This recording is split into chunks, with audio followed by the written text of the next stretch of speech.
yang saya maksud lebih rendah gradasi dibandingkan dengan PP 78. Tapi setidaknya bisa naik gitu ya. Tapi setidaknya bisa naik. Oke. Nah, saya ke Bang Pompi dulu. Bang Pompi, ini menarik tadi ketika dikatakan 2 tahun puasa. Tapi sekarang ini ada potensi, walaupun tadi standarnya agak turun, tapi minimal bisa naik. Nah, kalau kita sambungkan nih Bang, ini dengan resesi ini dan juga resesi bukan di depan mata, resesi sedang kita jalani nih, dan PHK massal yang udah mulai terjadi. Itu dengan tadi Pak Abdullah bilang ada potensi, ada peluang, ada harapan, itu Bang Bobing lihatnya gimana? Ya, sebetulnya kalau dalam hal ini ya, kalau kita lihat tren usaha ataupun tren dalam konteks income-nya para pengusaha ataupun perusahaan begitu ya, itu sebenarnya mereka nih di ujung nanduk sekarang ini sebenarnya. Ini saya coba lihat helikopter view-nya dulu ya, bukan siding-nya saya dulu, tapi helikopter view-nya. Intinya begini. Sebelum pandemi, mereka itu banyak yang masih lumayan menikmati hasil usaha yang lumayan bagus ya, tergantung sektornya. Nah, tapi kemudian ketika pandemi ada yang survive karena mereka untung banyak di tahun-tahun sebelumnya ya.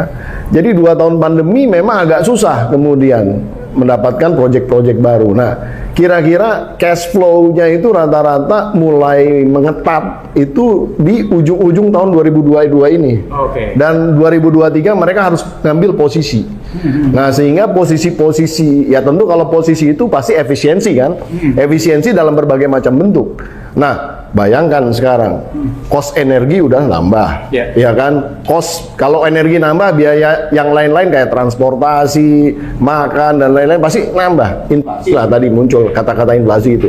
Nah, mau nggak mau mereka efisiensi nggak bisa gitu. Ya satu-satunya efisiensi yang akan dilakukan pasti nanti masuknya ke manusianya gitu, ya kan? Di pandemi sendiri bagi yang sangat rentan terhadap cash flow income di katakanlah keberadaan pasar, karena orang-orang nggak ada yang keluar, nggak ada yang jajan, nggak ada yang makan, nggak ada yang nginep di luar gitu karena semua pada di rumah.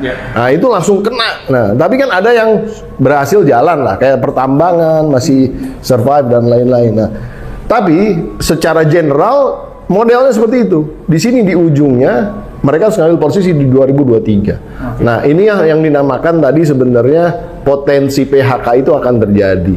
Belum tentu terjadi, tapi bisa terjadi gitu. Nah, kalau kemudian posisi pemerintah hanya di dalam konteks menyiapkan BSU ataupun kemudian dengan menggunakan jaminan kehilangan pekerjaan, kalau menurut saya ini dahsyat sekali di tengah-tengah. Ya, di tengah-tengah nih, mohon maaf nih ya. Implementasi undang-undang Ciptaker yang menurut saya udah agak keluar gitu daripada esensi memberikan pekerjaan yang layak sesuai dengan amanat undang-undang dasar sebenarnya. Ini jadi kita ada di dalam suatu persoalan yang sebenarnya harusnya bisa dengan istilahnya gini lah. Kalau dalam keadaan darurat sebenarnya pemerintah ataupun kepala pemerintahan itu bisa bicara bahwa ini kita dalam keadaan darurat, ayo kita sama-sama tepuk seliro, kita bareng-bareng, kita coba cari solusi lah, gitu, kira-kira gitu.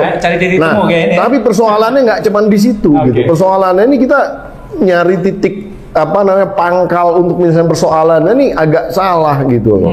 Nah, kemarin kita dininabobokan dengan saya bukan anti bantuan langsung tunai gini, saya bukan anti ya. Tapi ternyata kan nggak ngangkat gitu kan. Efeknya nggak. Dan kemudian juga banyak yang tidak tepat sasaran. Bahkan